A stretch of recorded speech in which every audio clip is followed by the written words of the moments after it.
All right. It's 8:20. Means it's 4:20 somewhere. If you got one, spark up.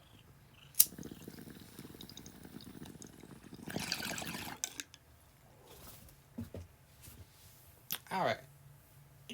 All right. This is part 4. Shit. Yeah, part 4 of the George Carlin audiobook, Brain Droppings. I'm just going to go ahead and finish off this first half of it. Let's go. Item. A man is seated in a football stadium with a small TV set tuned to the game.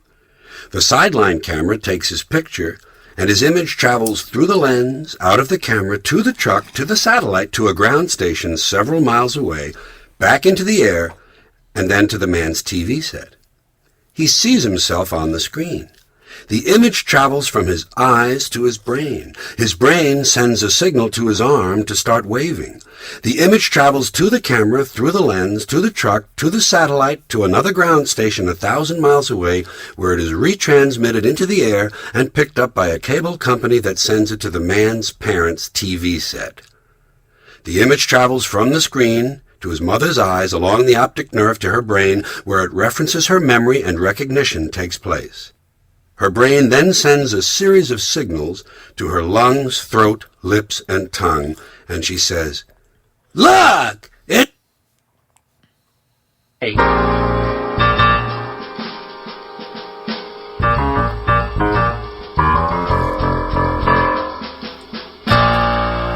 Baseball is different from any other sport, and I mean really different. Just for starters, in an odd way, baseball is the only sport you cannot watch in a mirror sensibly. All the other sports are symmetrical. Basketball, football, hockey, you can watch them in the mirror. The numbers are backwards, but the games make sense. Baseball? Not symmetrical. Guy hits the ball, he runs to third base. It's counterintuitive, spoils the game. And a home run trot is really interesting. Guy hits the ball, trots slowly around the bases in the wrong direction, and nobody gives a shit. Everybody cheers. But let's get more basic. Baseball is different from other sports in a number of other ways. First of all, in most sports, you score points or goals. Baseball, you score runs. In most sports, the ball or object is put in play by the offensive team.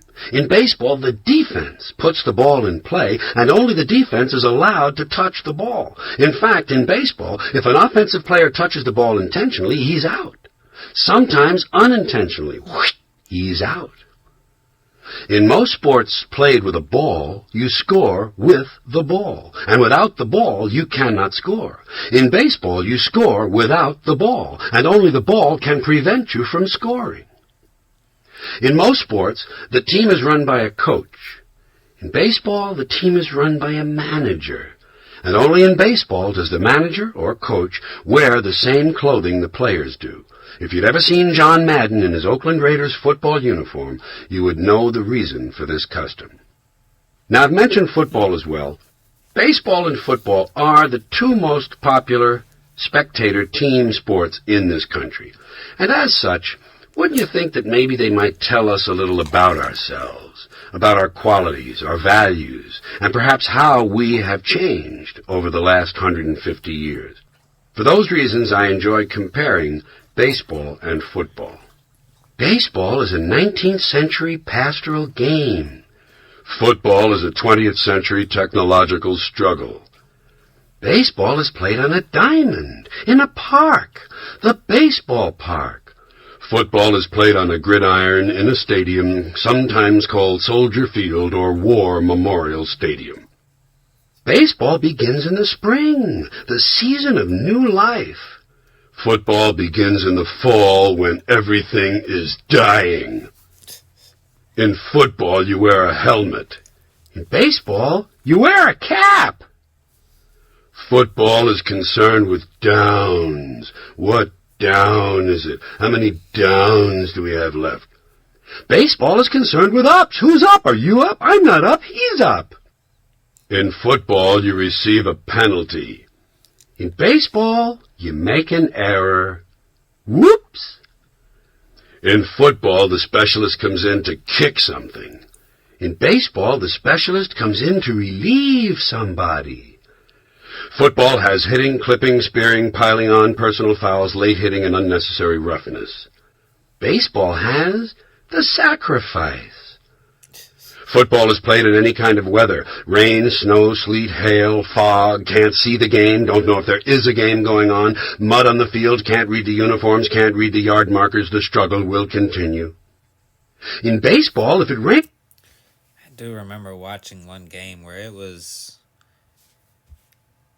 so foggy, like you could barely see the players because, well, cameras are up high. But we don't go out to play. I can't go out. It's raining out.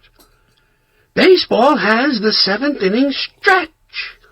Football has the 2-minute warning.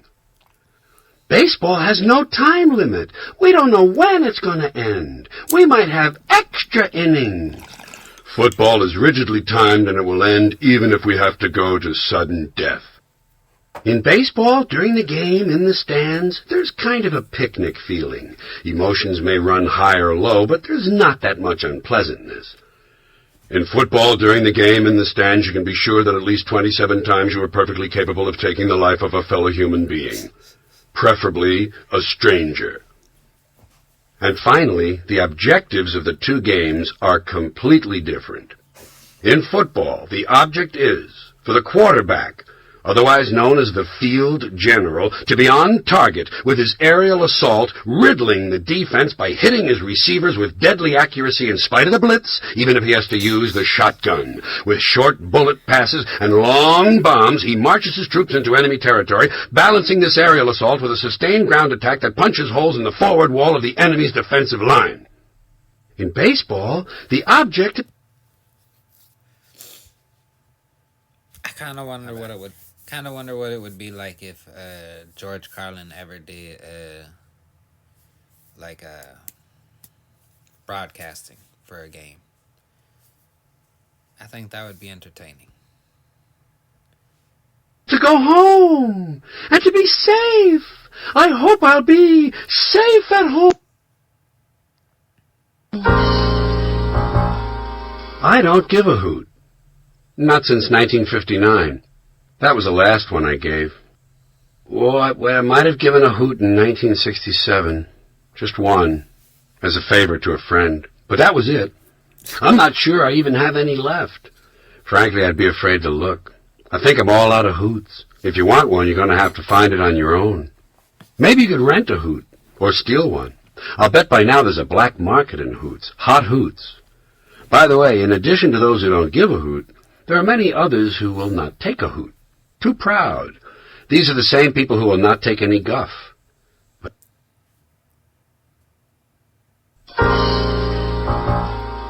Athletes like that physical shit, you know? When they're pleased with each other, they bump chests and butt heads and bang forearms. Why don't they just punch each other in the fucking teeth? Wouldn't that be great? Teammates, I mean. After a touchdown pass, why doesn't the guy who caught the ball just go over and kick the quarterback right in the nuts? Same with the slam dunk in basketball. The guy who scores ought to grab a chair and beat the living shit out of the guy who fed him the ball. For about 45 minutes.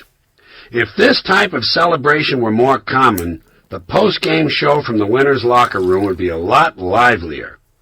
And I also think there should be at least one sport where the object is to kill someone. A team sport. Death ball.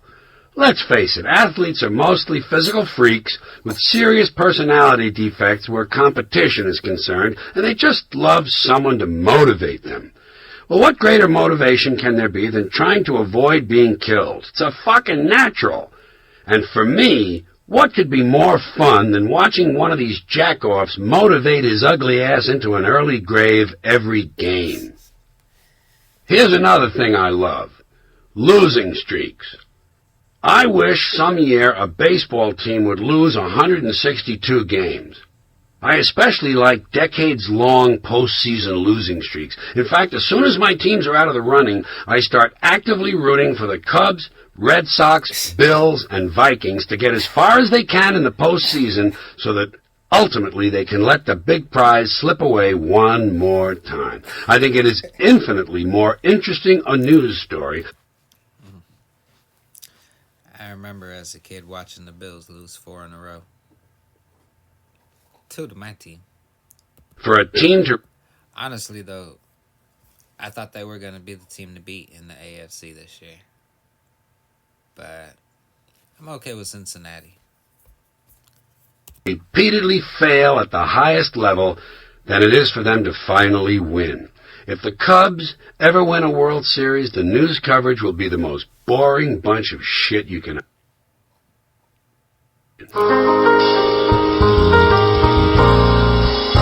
Some people don't like puns, or wordplay. I do.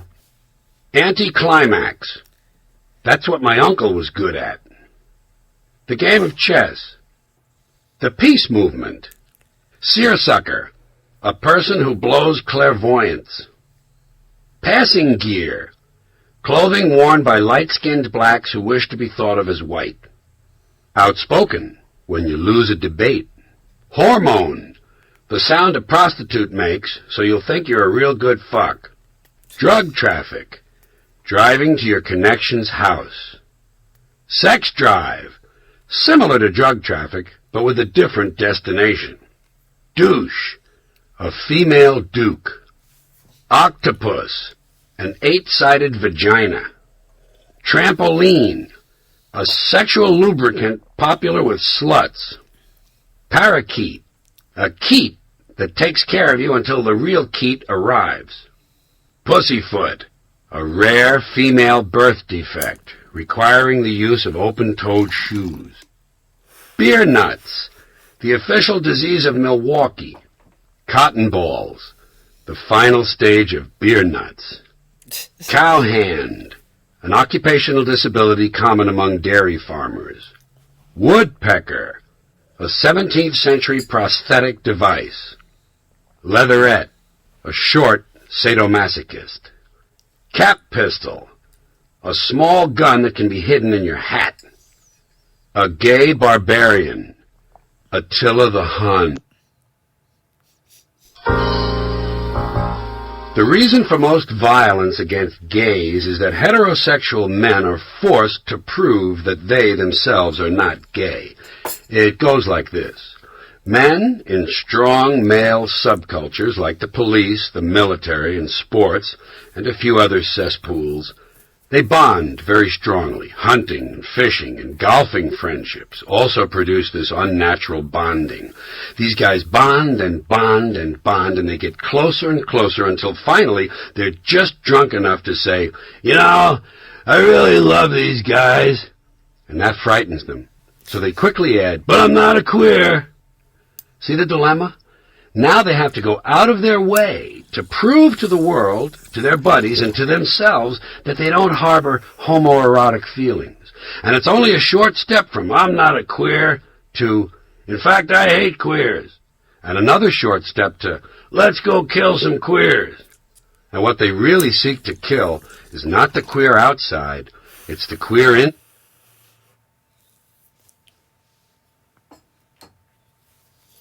I hope the algorithms don't pick this up on me. Side they fear. Gay bashers are repressed homosexuals attempting to deny the queer inside. But certain signals get past the screen. That's why you see so many policemen with those precious little well-groomed mustaches. You'd see more of the same mustaches on athletes and military men, but those two groups are not allowed to express themselves freely. Military drones and many sheep-like athletes have dress codes and are forbidden to wear facial hair. The idea is to limit and reduce their individuality. These are men who have chosen to allow the organization to run their lives.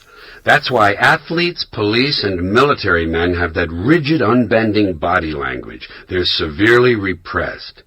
Guess what they're repressing? Why do you think they call those police cars crew?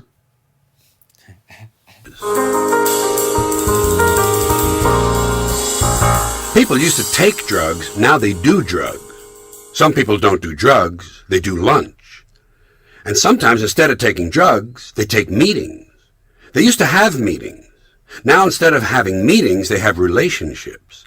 Some people who don't do drugs but have a relationship will take a meeting while they do lunch. People used to get sex, now they have sex. So far they don't do sex, although they do say, let's do it. If the sex is overly aggressive, we say the person was taken. I guess if one's not giving, the other's going to take.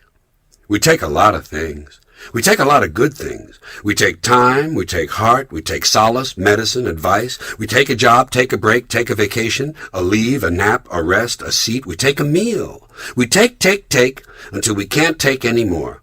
Maybe it's because our inner nature is not primarily one of giving, but of taking.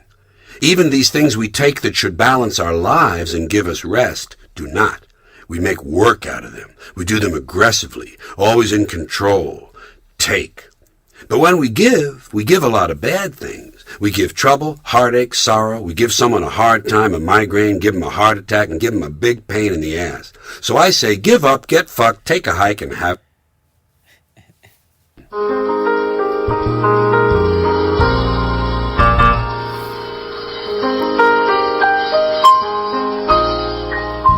What's all this stuff about motivation? I say if you need motivation, you probably need more than motivation. You probably need chemical intervention or brain surgery. Actually, if you ask me, this country could do with a little less motivation. The people who are causing all the trouble seem highly motivated to me. Serial killers, stock swindlers, drug dealers, Christian Republicans. I'm not sure motivation is always a good thing. You show me a lazy prick who's lying in bed all day, watching TV and only occasionally getting up to piss, and I'll show you a guy who's not causing...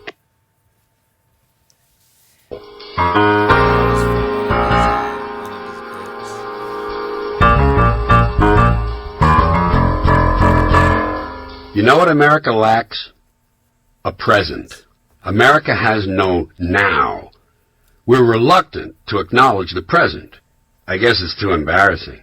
Instead, we reach into the past.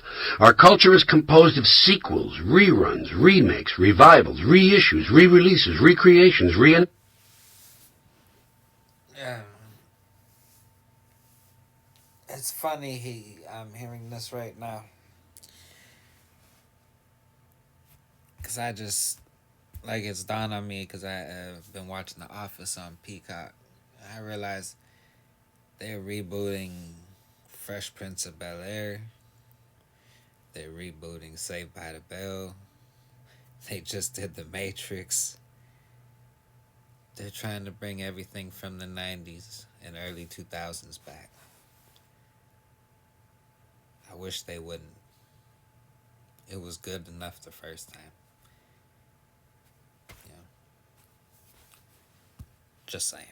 Enactments, adaptations, anniversaries, memorabilia, oldies radio, and nostalgia record collections. World War II has been refought on television so many times the Germans and Japanese are now drawing residuals. Of course, being essentially full of shit, we sometimes feel the need to dress up this past preoccupation, as with pathetic references to reruns as encore presentations.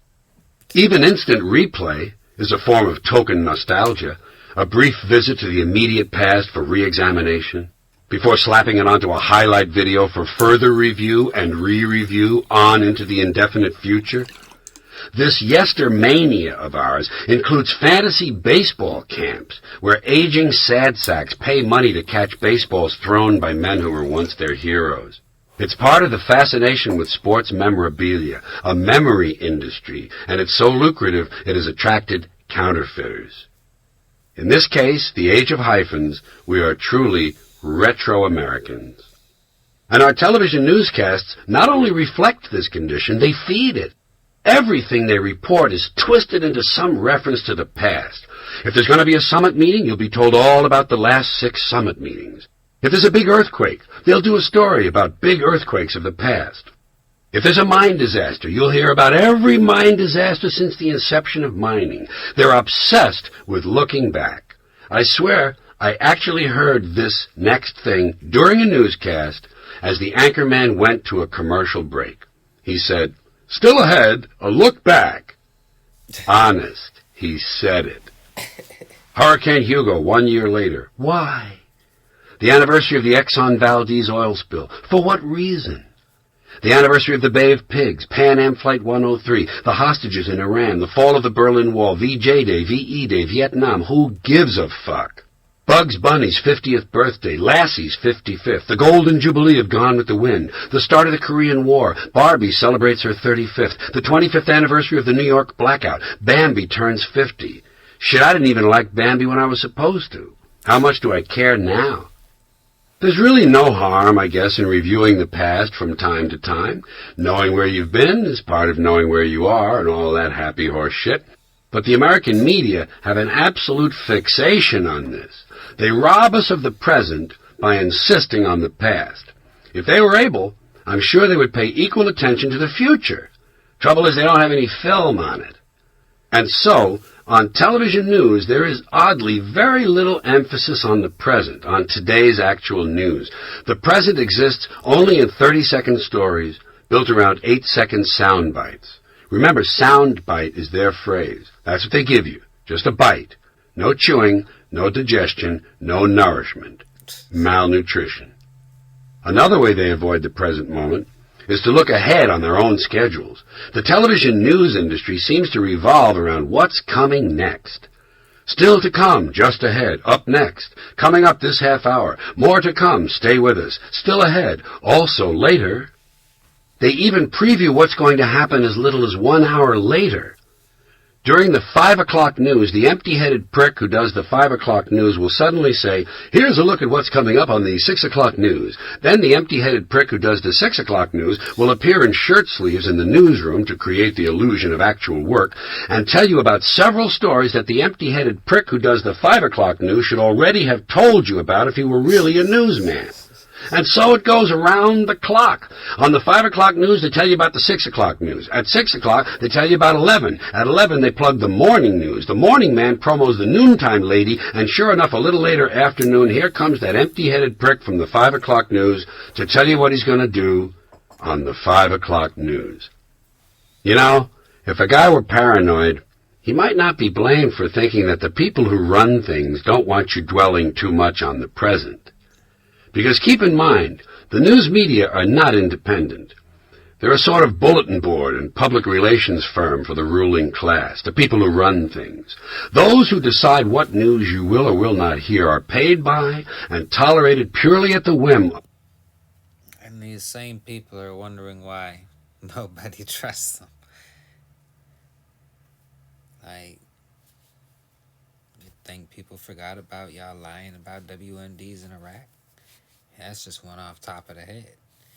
And that was a pretty fucking big one that every media station was force feeding to everyone.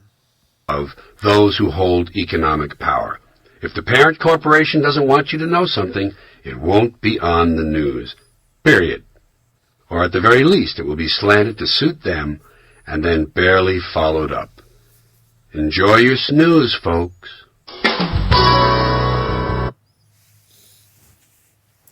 So, if you haven't noticed what's going on with the whole Joe Rogan controversy, you have CNN and all these places wondering why people trust and listen to Joe Rogan more than watch them. I mean, we can even go more recent than, the WMDs. We got, 4 years of Russiagate?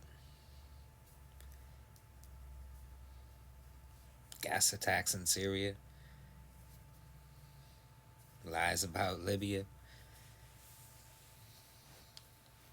Like, they are professional liars. Cuomo quarantined. And then let's also not forget that in the era of the stupid 19, today's facts were conspiracy theories, 3 to 6 months ago?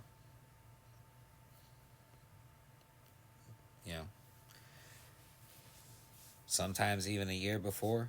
Year and a half. Oh, it's a conspiracy theory. Year later. But yeah, that was part 4 of Brain Droppings. George Carlin. Um, got let's see. This is from the disc one. I'm sure the other disc is about the same length. So a couple more parts still to go. Let me know in the comments if you have any suggestions, how you're enjoying this so far. I also have the other parts in the I have a Brain Droppings playlist. Also, hope y'all like the my new design on my new shirt. Link is in the description. And yeah, y'all have a nice night. Thanks for watching. Stay blazing.